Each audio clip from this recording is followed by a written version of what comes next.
O Campeonato Brasileiro está desequilibrado, meu camarada. Você vai entender o que eu quero dizer com isso. A gente vai ver a atualização da tabela. O Remo passocou, mas saiu da zona do rebaixamento. O Flamengo tá numa crise danada. O Palmeiras fez uma goleada absurda e Grêmio e Botafogo jogaram muito. Vamos ver como está a tabela e os favoritos para os jogos de hoje. Cruzeiro e Curitiba, Vasco, Chapecoense, Bahia e Fluminense entram em campo agora. Então vamos embora, mete marcha e vamos nessa.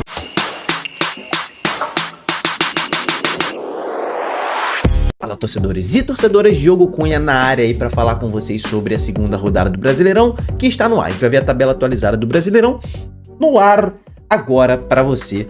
Como está a tabela? Bragantino é o novo líder. Meu camarada, digo para você, se inscreva neste canal. Estamos aí tentando chegar aos 113 mil inscritos. Então, ó, se inscreve no canal aqui embaixo, é de graça. Vai ajudar muito aí ao nosso time crescer. Estamos chegando a tentando chegar aos 113 mil inscritos, tá? Então, Bragantino, novo líder. Olha onde o Palmeiras já está. O Palmeiras é chato, né? Inacreditável. O Palmeiras já tá aqui na segunda posição. Mirassol, meu camarada, já tá na terceira posição de novo também. Mirassol, que ano passado foi G4, tá?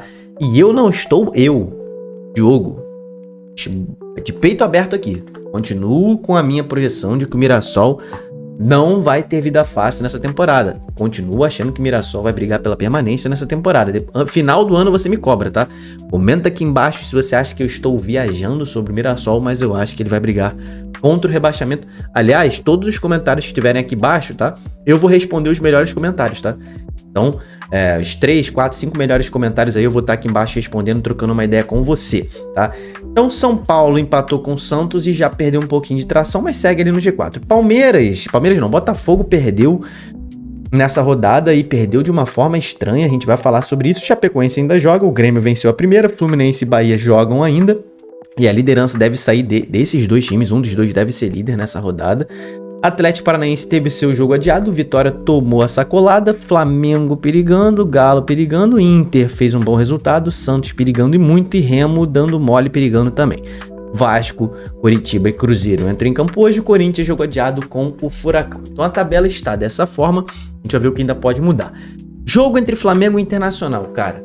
O Flamengo está jogando muito mal. Lucas Paquetá estreou como titular do Flamengo, mosaico para ele e tudo mais, e ele me erra o passe que dá o contra-ataque para o Carboneiro achar o Borré, para o Borré deixar o Léo Ortiz no chão, humilhando o Léo Ortiz e metendo um golaço. No segundo tempo, o Flamengo continua com aquela enhaca, o Bernabé faz um pênalti infantil e burro, né? Para usar uma palavra assim, menos ofensiva. E o Arrascaeta bate com uma maestria absurda, que aliás, o que o Arrascaeta botou seus companheiros na cara do gol, o Flamengo hoje é o Arrascaeta, tá? Ano passado já era grande parte do Flamengo Arrascaeta, mas nessa temporada Pedro não funciona, BH não funciona, Paquetá não tá funcionando ainda, o Arrascaeta é a lenda do Flamengo que está muito mal, 4 jogos sem vencer o Flamengo lá embaixo na tabela. Pro Internacional, jogou muito bem, tá? Foi um bom resultado, o Internacional merecia vitória, inclusive, nessa partida ali. O empate ficou de bom tamanho, mas se o Inter tivesse vencido, não seria ali algo absurdo. Depois da derrota dentro de casa por Atlético Paranaense, conquista um pontinho fora de casa e um pontinho que a gente imagina que poucos times vão arrancar, né? Poucos times vão arrancar ponto do Flamengo no Maracanã, e na temporada do ano passado foi o melhor mandante do Brasileirão. Então o Inter, mais uma vez, na temporada do ano passado, também empatou no Maracanã e dessa vez arranca o ponto.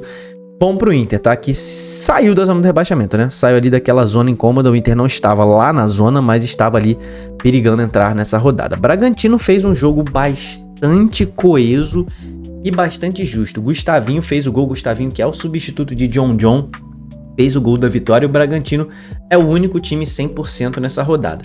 Outros times podem passar o Bragantino, a gente vai falar sobre isso, tá? Santos e São Paulo fizeram um clássico muito modorrento, tá? O Santos tá cada vez mais mostrando que tem muito pouco a mostrar, tá? O Rony com esse ataque aí do Santos vai ter que correr muito para Gabigol e Neymar, que deve voltar. O Neymar ainda não estreou na temporada. Neymar que vem de cirurgia no joelho. O Santos aí deve mais uma vez ficar na parte de baixo da tabela, e um São Paulo que depois de bons jogos contra o próprio Santos e na vitória contra o Flamengo caiu um pouquinho o nível, tá? O clássico não foi bom. Remo e Mirassol. E aqui eu falo diretamente com a torcida azulina, o fenômeno azul. Você, torcedor do Remo, cara, você é o cara que está com o copo meio vazio ou o copo meio cheio? Os caras do copo meio vazio, primeiro, tá? Que bizarrice foram as substituições em atacado que o Osório fez no segundo tempo ali por volta dos 20 minutos. Ele queimou as 5 substituições e péssimas substituições ali que mudaram. A entrada do Patrick foi muito ruim. Pikachu entrou pela esquerda também, não é a posição dele. O Kaique também não entrou muito bem dessa vez no time do Remo. O Kaique não vem fazendo uma temporada muito boa. Zé Wellison também caiu um pouco a produção ali em relação ao Zé Ricardo. Então não fez boas alterações. E você é o cara do copo meio vazio que tem que demitir o Osório porque ele não serve pro Remo. Ou você é o cara do copo meio cheio que diz: o mesmo cara que fez essas substituições bizarras no segundo tempo é o cara que montou o time do primeiro tempo. Um time super organizado, super intenso, que encaixotou o Mirassol na marcação. O Mirassol não conseguia jogar. Abriu 2-0, poderia ter feito 3, 4. Montou um excelente time ali para um primeiro tempo avassalador do Remo, em que ele abriu 2-0. Você é o cara que fala: não, pô, a gente tem treinador sim, dá tempo pro cara trabalhar, porque ele vai conseguir montar um time mais forte daqui pra frente, os reforços estão chegando, e o cara demonstrou no primeiro tempo que ele consegue montar um time competitivo pra Série A. Então esse é o torcedor com o copo, tá olhando o copo meio cheio, tá olhando o lado bom das coisas. Ou você é o cara que olha o lado ruim das coisas. Nada tá dando certo por conta do segundo tempo tenebroso do Remo, que realmente caiu muito de produção após as substituições que foram feitas, e o Mirassol não é bobo. O Mirassol correu atrás, conseguiu um empate ali com o Nathan Fogaça em bola parada e quase virou na reta final. Mas eu queria dar um salve para a torcida, pro Fenômeno Azul aqui, que fez uma festa maravilhosa, mosaicos lindos nessa estreia do Remo dentro de casa no Brasileirão da Série A. A torcida está de parabéns neste primeiro jogo aí. Bom jogo, tá? Foi um jogaço. E eu, olhando o copo meio cheio, digo que o Remo mostrou que vai conseguir competir na Série A. Foi um excelente primeiro tempo, caiu no segundo, mas o time do primeiro tempo pegando forma, conseguindo jogar mais tempo, as substituições não precisando, sem a necessidade, dei uma travada aqui, né? Sem as necessidades ali das substituições serem tão atacado assim, o Remo tendo um pouco mais de sequência com esse elenco, com esse time dentro de campo, vai conseguir competir na Série A e pode arrancar aí coisas boas, a permanência ou uma possível Sul-Americana. Palmeiras atropelou o Vitória. Se você faz cartola e tá tão bolado quanto eu, porque você botou um atacante do Palmeiras, no meu caso foi o Flaco Lopes, que o Palmeiras meteu 5 no Vitória, não fez nenhum, é inacreditável, né? Mas o Palmeiras, que jogaço do Palmeiras, tá? O Palmeiras estreou na temporada, né? Porque no Paulistão tava mal, tomando de 4 para Novo Horizontino, perdendo para Botafogo de Ribeirão, e agora estreia na temporada, né? Isso aqui foi a estreia do Palmeiras. Grande jogo do time e o Vitória, hein? Hoje é Ventura, hein? É isso, mas a diretoria do Vitória, e acredito que a torcida e o time e a comissão técnica sabe que esse jogo aqui, o que vier é lucro. Tudo bem que 5-1 é sacanagem, né? Ninguém quer tomar de 5-1. Porém, o que eu quis dizer com essa frase, o que vier é lucro? Óbvio que 5-1 não, tá? O torcedor tem que protestar em relação a isso. Isso aqui é inadmissível. Mas o Vitória sabe que esse jogo não é o campeonato do Vitória. O Vitória não vai competir por posição com o Palmeiras. O jogo do Vitória, o campeonato do Vitória são esses jogos aqui, contra o Remo. E o Vitória foi lá e ganhou. E ganhou com autoridade o segundo tempo, tá? Então, o Vitória ganhando os jogos em que ele tem que ganhar, os confrontos diretos contra os times mais acessíveis ali. E arrancando um ponto outras vezes dos times ali do G6, G7, tem tudo pra permanecer de novo. Agora, jogando desse jeito pra tomar 5, né? Um time que se propôs a defender, tomar 5 gols, puxão de orelha nos jogadores, tá, Jair Ventura? E no próprio Jair Ventura, que armou muito mal o elenco. Foi impressionante como que o Palmeiras desfez a marcação do Vitória assim, né? Muitos espaços nesse time do Vitória nesse jogo. Grêmio e Botafogo, grande jogo da quarta-feira e da segunda rodada. Vai ser difícil bater esse jogo, tá? Concorrente forte é Bahia e Fluminense, mas vai ser difícil. Um jogaço, uma intensidade absurda, tanto no primeiro quanto no segundo tempo, uma correria danada, tecnicamente jogadores muito bem. Agora, vamos aos pontos fortes e fracos de Grêmio e Botafogo. Cara, o Grêmio e o Botafogo, os pontos fracos são disparadamente as defesas, né? As linhas defensivas, os nomes, né? Você pega as escalações aqui, ó. Deixa eu pegar aqui as escalações desse jogo aqui entre Botafogo e Grêmio, né? A gente tem a linha de defesa do Botafogo ali, com o Newton improvisado na zaga, tá? A gente tem o Matheus Ponte improvisado na zaga também.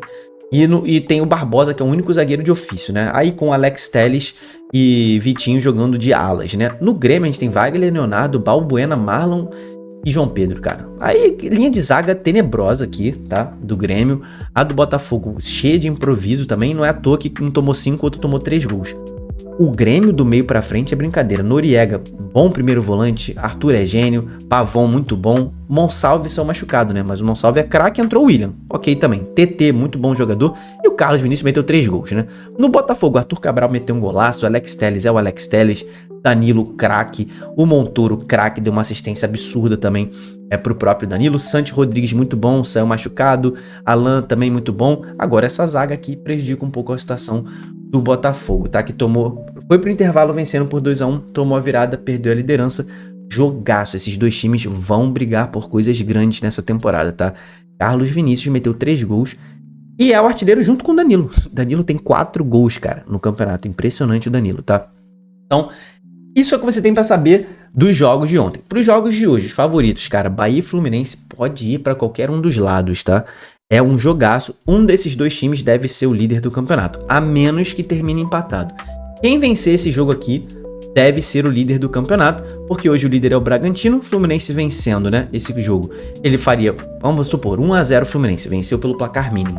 Ele iria 3 gols pró, 2 gols de saldo. Passaria o Bragantino, que tem 2 gols pró. Fluminense seria líder. Bahia, mesma coisa. Bahia vencendo por 1-0 placar mínimo, líder, tá?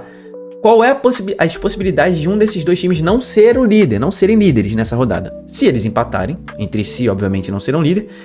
Ou se a Chapecoense vencer o Vasco fora de casa, porque a Chape também pode ser a líder ao final desta quinta-feira, ao final desta segunda rodada. Dito isso, Bahia levemente favorito diante do Fluminense, mas esse jogo é um jogo que deve ter gols de ambos os lados, tá? Fluminense e Bahia devem fazer um jogo bom para quem gosta de futebol. Primeiro jogo aí dessa quinta-feira, 7 horas da noite. Vasco e Chapecoense. O Vasco hiper pressionado. Diniz pode ser demitido nesse jogo, dependendo de uma derrota e da forma como perder, da derrota, né? A forma da derrota. O Vasco pode terminar sem o seu técnico nessa rodada, tá? O Diniz pode ser demitido, apesar dele contar com moral ali do Pedrinho, o Vasco pode perder seu treinador. O Vasco é favorito, tá? Andrés Gomes está no meu time no Cartola, inclusive. Andrés Gomes está no meu time do Cartola. É quem falta jogar. Porque eu acho que o Vasco vai atacar bastante a Chapecoense, tá?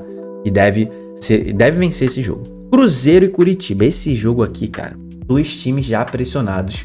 O Curitiba tá montando uma escalação para pegar o Cruzeiro num contra-ataque absurdo. O Lavega deve ser titular, inclusive o Keno ainda não deve ser titular.